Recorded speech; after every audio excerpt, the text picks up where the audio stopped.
Hello students, good morning. I am myself Brajesh Kumar Singh, the science teacher.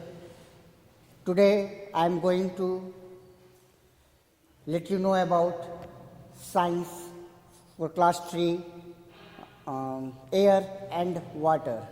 आज हम science के air और water यानी जल और हवा के बारे में जानेंगे, समझेंगे क्या होता है। तो सबसे पहले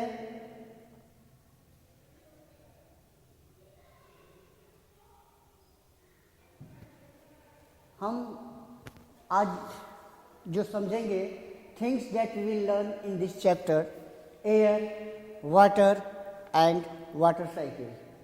हवा, वायु, वाटर यानी जल, पानी, वाटर साइकिल यानी जल चक्र। अब इन तीनों के बारे में हम जानेंगे। एयर क्या होता है, सबसे पहले हम इंट्रोडक्शन देंगे आपको एयर का। देखिए, earth is the only planet to have air and water. Earth is the only planet that have air and water. Previous lesson में हमने आपको बताया है और आप देखे भी होंगे, समझे भी होंगे कि अर्थ प्लेनेट के बारे में कि अर्थ ही एकमात्र ऐसा प्लेनेट है जिसमें एयर और वाटर पाए जाते हैं, जिसके द्वारा लाइफ एग्जिस्ट होते हैं, यानी जीवन यापन किया जा सकता है अर्थ पे, क्योंकि यहीं पे जो है एयर और वाटर पाए जाते हैं। And water are necessary for plants animals to survive and grow. Air तो नेसेसरी है, water and air both are necessary for plants, animals, human beings या any types of creatures to survive their lifes. जीवन यापन करने के लिए हमें इन तीन चीज़ों की अत्यधिक आवश्यकता पड़ती है, जैसे कि जल, पानी, वाटर, एयर, हवा, वायु बहुत ही ज़रूरी है हमें जीने के लिए या सरवाइव करने के लिए, ग्रो करने के लिए। जिस तरह ह्यूमन बींग्स हम ब्रेथ करते हैं, सांसें लेते हैं, तो सांसें लेने के लिए हमें एयर की आवश्यकता पड़ती है।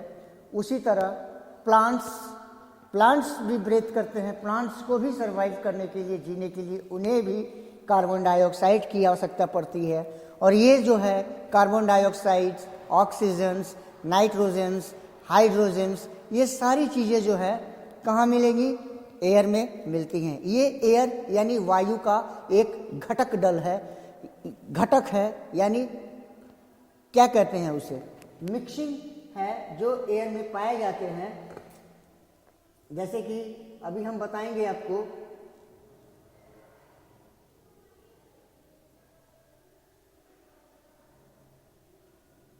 एयर कहाँ कहाँ पाए जाते हैं।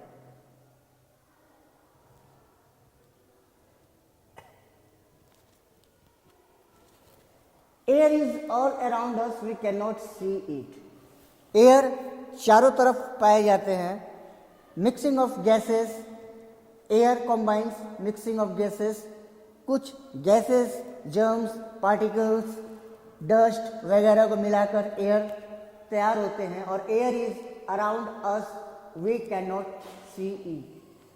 Air is all around us, we cannot see it. हवा को हम देख नहीं सकते हैं, सिर्फ और सिर्फ फील कर सकते हैं। We cannot see air, हम हवा को नहीं देख सकते हैं, हम केवल हवा फील करते हैं।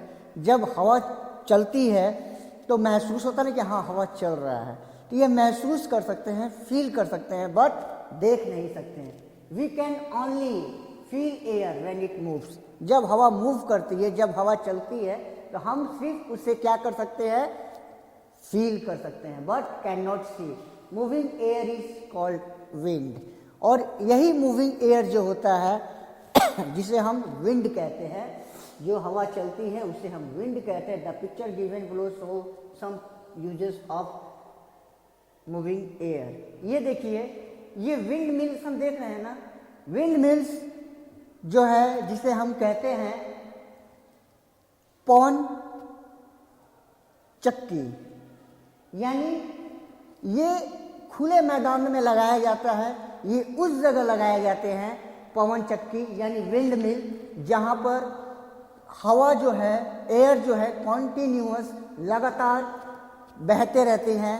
मिनिमम कम से कम 15 किलोमीटर पर आवर के रफ्तार से जहाँ हवा चलती है, वहीं विंड मिल का जो है तैयार किया जाता है। और ये विंड मिल, पवन चक्की, ये वायु की गति को, ऊर्जा को चेंज कर विद्युत ऊर्जा में परिवर्तित करने के काम में आती है। और इससे एयर डायरेक्शन के भी बारे में पता चलता है, जिससे ये पता चलता है इसका जो विंडिंग फैन जो है कि हाँ एयर मूविंग होता है। अब ये देखिए, कुछ कपड़े यहाँ पे डाले हुए हैं, सुखाए जा रहे हैं। अगर हवा नहीं बहे, अगर एयर मूव ना करे, तो ये कपड़े जो है मूव नहीं करेंगे, वो स्टिल जैसे के तैसे पड़े रहेंगे। बट ये मूविंग क्लोथ्स जो है, हवा के डायरेक्शंस के हिसाब से ये कपड़े भी जो है उड़ते हैं, जिससे पता चलता है कि हाँ हवा, air can move and we can only feel air, we can not see air. इसी तरह सेलिंग बोट्स भी हैं। तो ये सब एग्जाम्पल्स हैं जिससे ये पता चलता है कि एयर मूव करता है। अब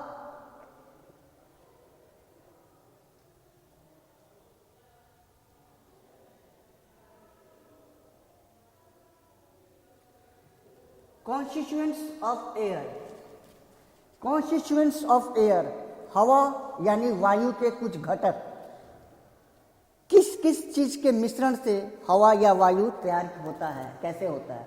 air is made up of many gases like oxygen, nitrogen, carbon dioxide etcetera. जैसा कि अभी थोड़ी देर पहले हमने कहा, कुछ घटक होते हैं, कुछ मिक्सचर होते हैं, कुछ चीज़ों को मिलाकर एयर बनता है।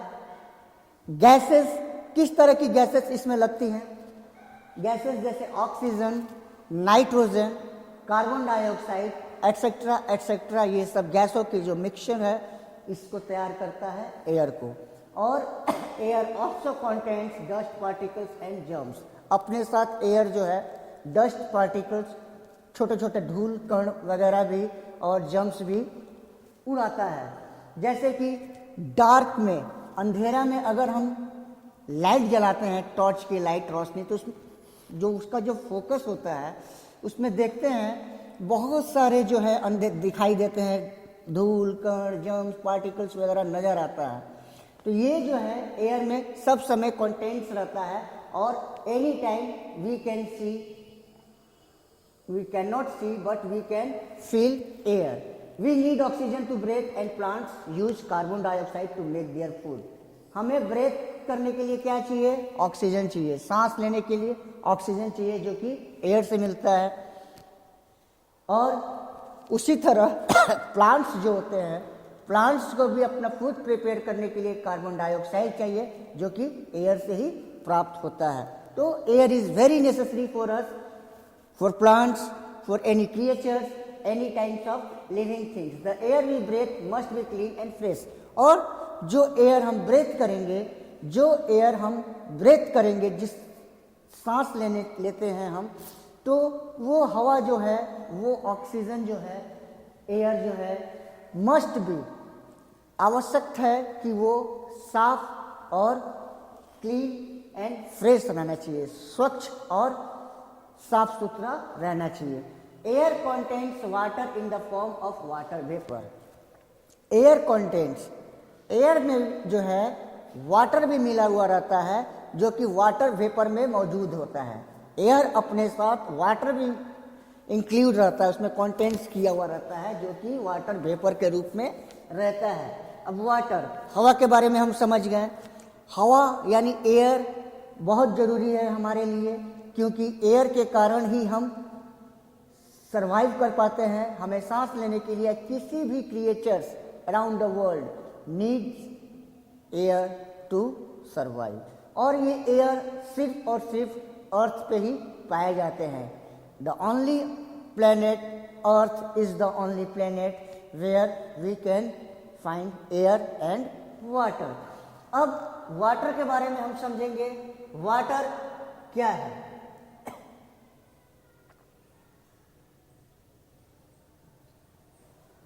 Water, all plants and animals need water to survive.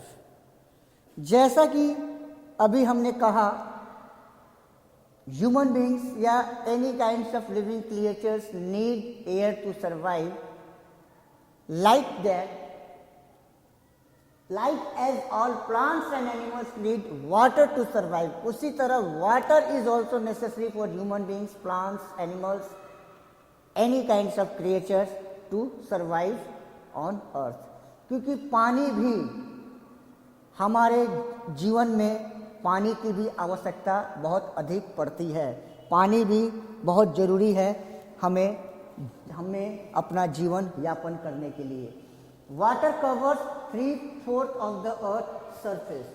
Water covers, पानी जो है हमारे अर्थ पे, ये हम प्रीवियस लेसन में, पहले वाले लेसन में हम पढ़ चुके हैं कि पानी जो है पृथ्वी के 3/4 part, near about 70% covered with water. Earth is near about covered with water about 70%। अर्थ जो है हमारा, पृथ्वी जो है 70% जो भाग है पृथ्वी का, वो पानी से घिरा हुआ है। और इन 70% भाग में ये पानी कहाँ कहाँ पाए जाते हैं? Oceans, lakes, rivers, wells, ponds, etcetera etcetera. बड़े बड़े सागर हुए, समुद्र हुए, महासागर हुए, नदियाँ हुई, झील, तालाब, पोखर, झरने वगैरह जो होते हैं, वेल्स, ये सब चीज़ें पानी से भरी हुई रहती हैं। और यही जो है पानी, यहीं के पानी जो है लगभग 70% अर्थ कवर किया हुआ है अर्थ को। Even our body contents large quantity of water. यहाँ तक कि हमारा जो बॉडी है, हमारा जो शरीर है, वो भी कम से कम लगभग 70% of our body covered with water. क्योंकि पानी अगर न रहे तो हमारा जीना मुश्किल हो जाएगा शरीर में भी। There can be no life without water. और पानी के बिना, जल के बिना जीवन हो ही नहीं सकता, लाइफ एक्सिस्ट हो ही नहीं सकते हैं। There will be no life without water. It is used for many purposes as shown below. ये पानी सिर्फ हम लोग पीते ही नहीं हैं, सिर्फ हमारे पीने के ही यूज में नहीं आता है। ये पानी, ये जल सिर्फ हम पीते नहीं हैं और केवल हमारे पीने के ही यूज में नहीं आता है, हम नहाते धोते भी हैं पानी से। नहाना है तो जल की आवश्यकता पड़ेगी, वाटर की आवश्यकता पड़ेगी। कपड़े साफ करने हैं तो वाटर की आवश्यकता पड़ती है। बर्तन साफ करना है तो पानी की आवश्यकता पड़ती है। खाना बनाना है, इवन कुकिंग करना है तो पानी की आवश्यकता पड़ती है। यहाँ तक कि एग्रीकल्चर में, खेती करने के लिए भी, क्रॉप्स हार्वेस्टिंग करने के लिए भी, फार्मिंग में भी वाटर इज वेरी नेसेसरी। खेती करने के लिए भी पानी की यानी जल की आवश्यकता उतना ही जरूरी है जितना हमें जीने के लिए। अगर जल ना रहे, पानी ना रहे तो हम कोई भी क्रॉप्स फार्मिंग नहीं कर सकते हैं, किसी तरह की कोई खेती नहीं कर सकते हैं, प्लांट्स ग्रो नहीं कर सकते हैं, प्लांट्स, ट्रीज वगैरह, ये सारी चीज़ों को जो है पानी चाहिए। हम आपको एग्जाम्पल दिखा रहे हैं, ये देखिए, यूजेस ऑफ वाटर। ड्रिंकिंग, पीने के लिए पानी चाहिए, देख रहे हैं, fresh and clean water. Washing hands, हाथ धोने के लिए पानी चाहिए, ब्रशिंग टीथ, ब्रश करने के लिए पानी चाहिए, बाथिंग के लिए पानी चाहिए, कुकिंग के लिए पानी चाहिए, प्लांटिंग के लिए पानी चाहिए, बहुत जरूरी है। अच्छा, यहाँ भी देख सकते हैं हम, we use water for drinking, for bathing, for washing clothes, for planting, for bathing, for cooking. Next, we can also use water for farming, for cleaning the floor. Animals also need water to survive. कहीं आग अगर लग जाए तो पानी से ही हम लोग आग भी बुझाते हैं। आप देख सकते हैं फायर ब्रिगेड, वो जल पानी के प्रेशर से ही कहीं भी अगर आग लग जाती है, फायर ऑकर हो जाता है, तो आग को बुझाने के लिए भी पानी की ही आवश्यकता पड़ती है। कुकिंग के लिए भी पानी की आवश्यकता पड़ती है। तो water is very necessary in our life. अब देखते हैं कि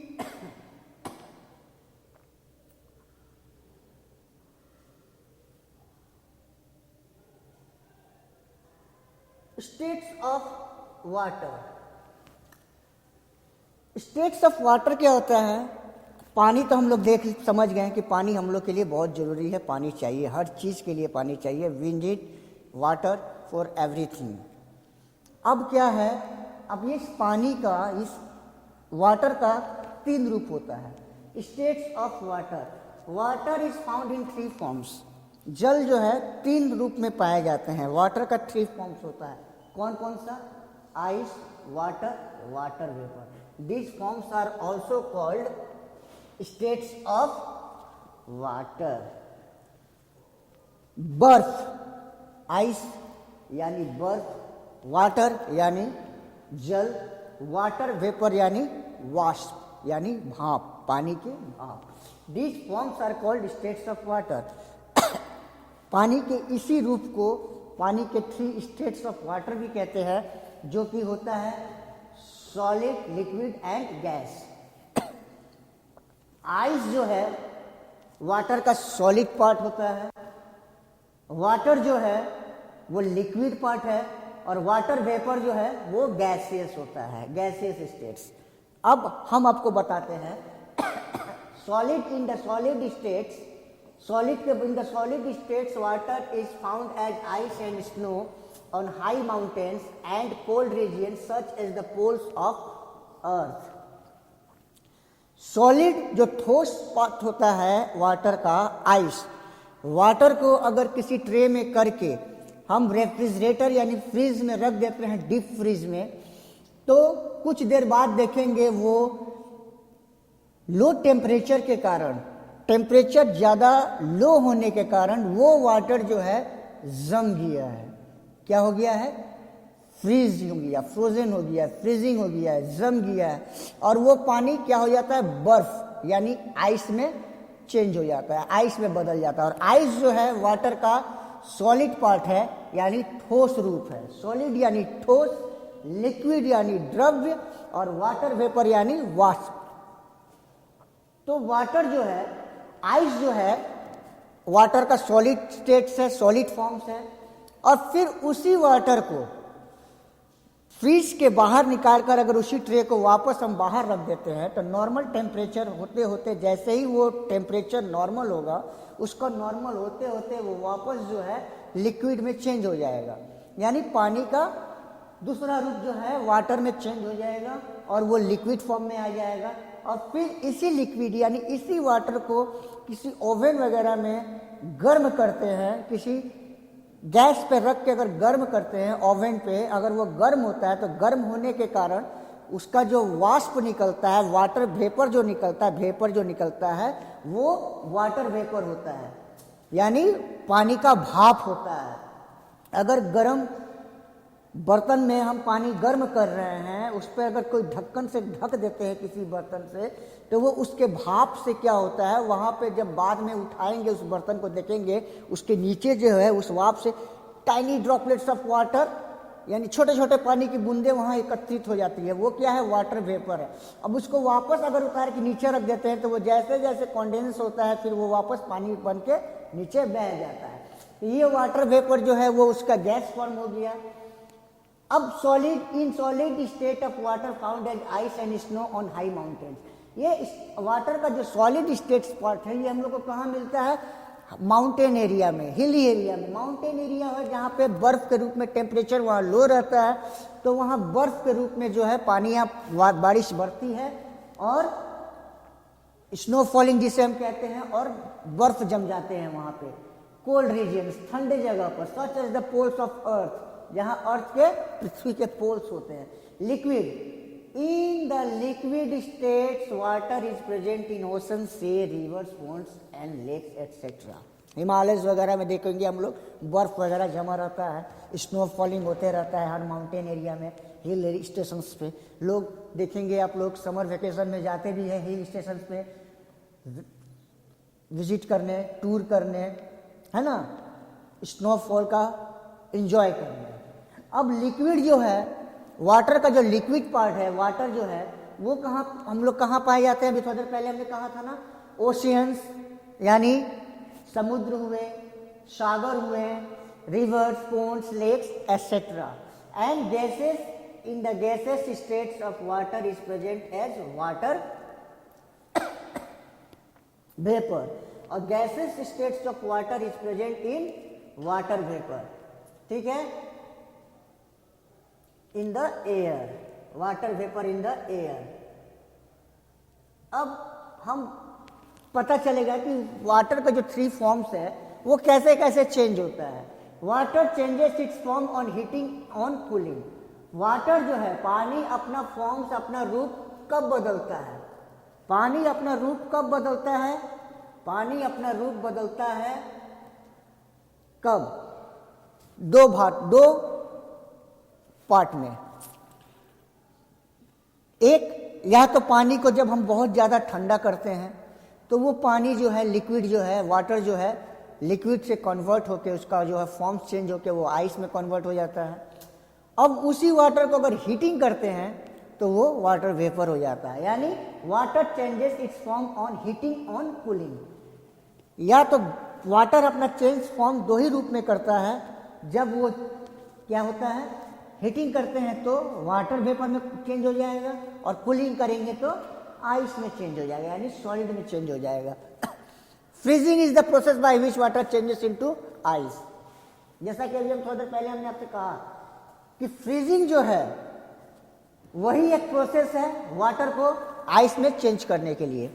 यानी जल को अगर बर्फ बनाना है, सॉलिड फॉर्म में चेंज करना है, सॉलिड स्टेट्स में, तो उसको फ्रीजिंग करते हैं, फ्रीज वगैरह में रख के ट्रे में थोड़ा देर छोड़ देंगे, वो टेम्परेचर के कारण लो हो जाएगा और वो पानी आइस में चेंज हो जाएगा।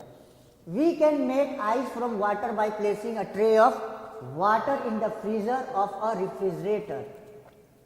We can make ice from water by placing a tray of water. किसी ट्रे में अगर पानी को रख के फ्रीज में रख देते हैं, फ्रीजर में, तो वो कुछ देर बाद टेम्परेचर लो होने के कारण आइस में चेंज हो जाता है। अब evaporation is the process of changing water into water vapour.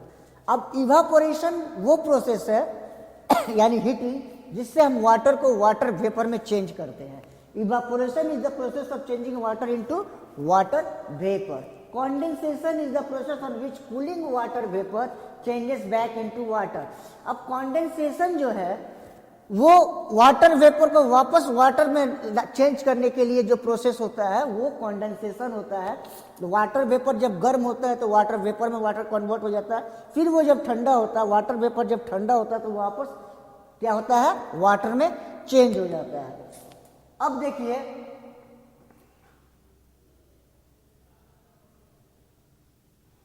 Water का कॉन्स्टिट्यूएंट्स भी हम लोग समझ जाए। जैसे एयर के कॉन्स्टिट्यूएंट्स हम घटक बताए थे ना, एयर, कॉन्स्टिट्यूएंट्स ऑफ एयर क्या है, air is made up of gases, oxygen, nitrogen, carbon dioxides etcetera etcetera. Constituents of water, वही घटक वाटर के लिए है। Water is made up of 2 gases.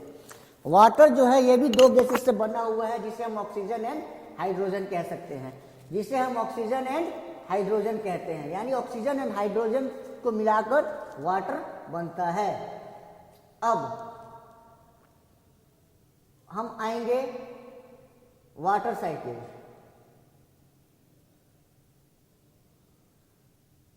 Water cycle में हम लोग आएंगे, ठीक है। अब वाटर साइकिल क्या है?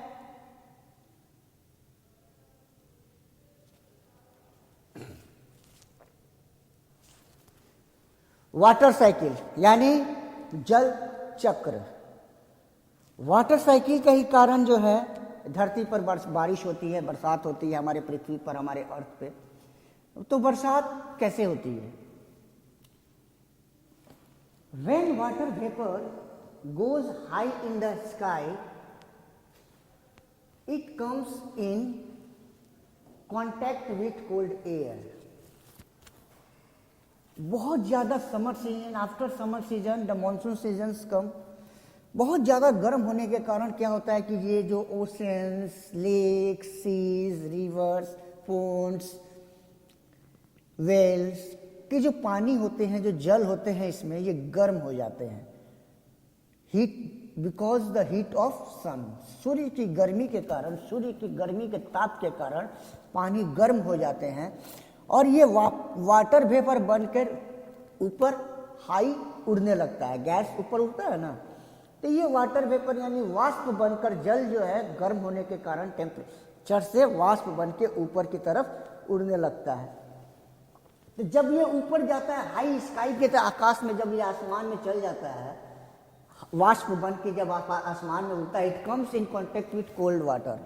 तो ये जो है कोल्ड वाटर के कांटेक्ट में आ जाता है, यानी ठंड हवा के कांटेक्ट में आ जाता है ये वाटर वेपर।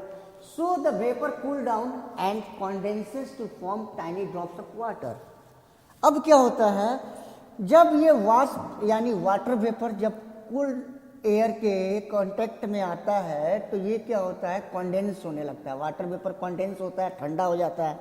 अब उस ठंडे हवा का जब ये ठंडा हो जाता है, तो ये वापस जो है टाइनी ड्रॉप्स ऑफ वाटर के रूप में चेंज हो जाता है। छोटे छोटे छोटे छोटे पानी के बूंदे तैयार हो जाती हैं। And these tiny drops cling together to form clouds.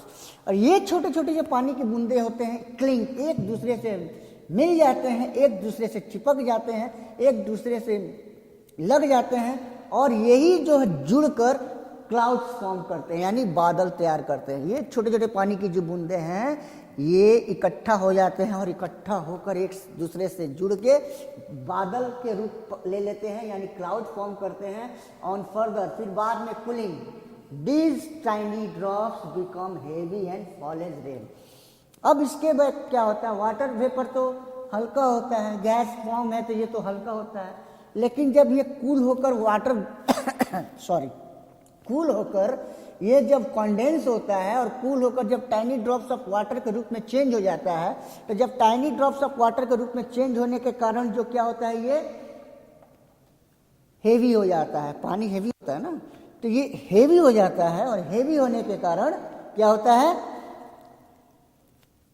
मतलब कि क्लाउड्स से रेन का रूप लेकर वापस धरती पर यानी हमारे पृथ्वी पर रेन हो जाता है और बारिश होने लगती है। जब भारी हो जाता है तो ये फिर क्लाउड फट जाता है और वापस नीचे पानी होने लगती है, यानी रेन फॉल होने लगता है। On hilly areas the water drops freeze and fall as snow. और यही पहाड़ी क्षेत्र में क्या होता है, यही वाटर ड्रॉप्स, पहाड़ी क्षेत्र में ठंडा ज़्यादा रहता है, वहाँ टेम्परेचर कम रहता है, तो वहाँ पे क्या होता है, यही वाटर ड्रॉप्स टेम्परेचर लो होने के कारण जो ड्रॉप्स ऑफ वाटर है ये ज़्यादा फ्रीज हो जाता है और स्नो का रूप धारण कर लेता है। स्नो के रूप में वहाँ स्नो फॉलिंग होता है, यानी बर्फ होने लगती है, जिसे हम स्नो फॉल्स कहते हैं। Snow, the rain water then flows down into ponds, rivers, ocean, lakes, etc., where it again goes up due to heat of sun. This continuous movement of water in nature is called water cycle. अब ये जो rain हम बारिश होती है, cloud से जो बारिश वापस आती है, तो ये बारिश वापस जो है यहाँ से क्या होता है, फिर ये फॉल होकर फैल कर वापस जो है रेन वाटर कहाँ चला जाता है? ओशियंस में, लेक्स में, पूल्स में, वेल्स में, झरना, झील, पोखर, तालाब, नदियाँ, समुद्र, सागर वगैरह में वापस चले जाते हैं।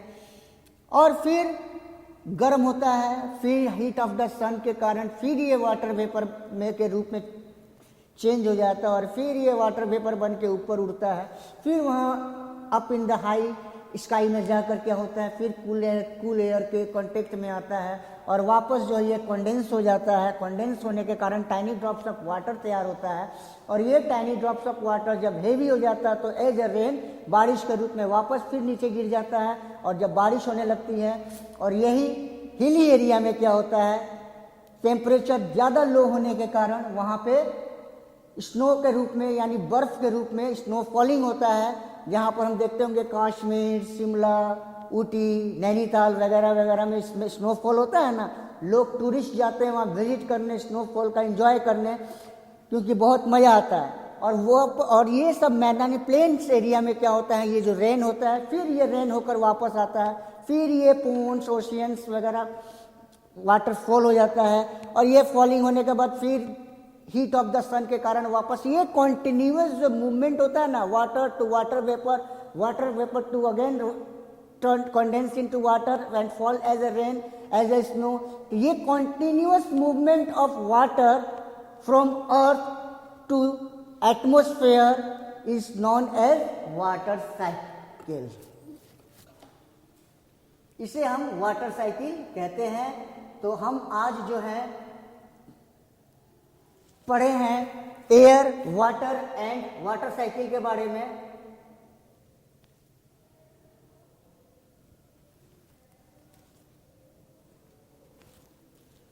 तो एयर, वाटर और वाटर साइकिल बहुत नेसेसरी है हमारे लिए। Hope you will understand. So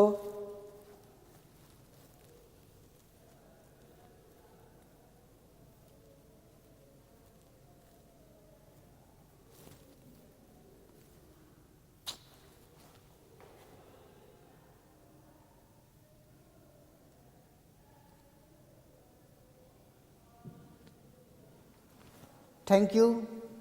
See you again. Good luck.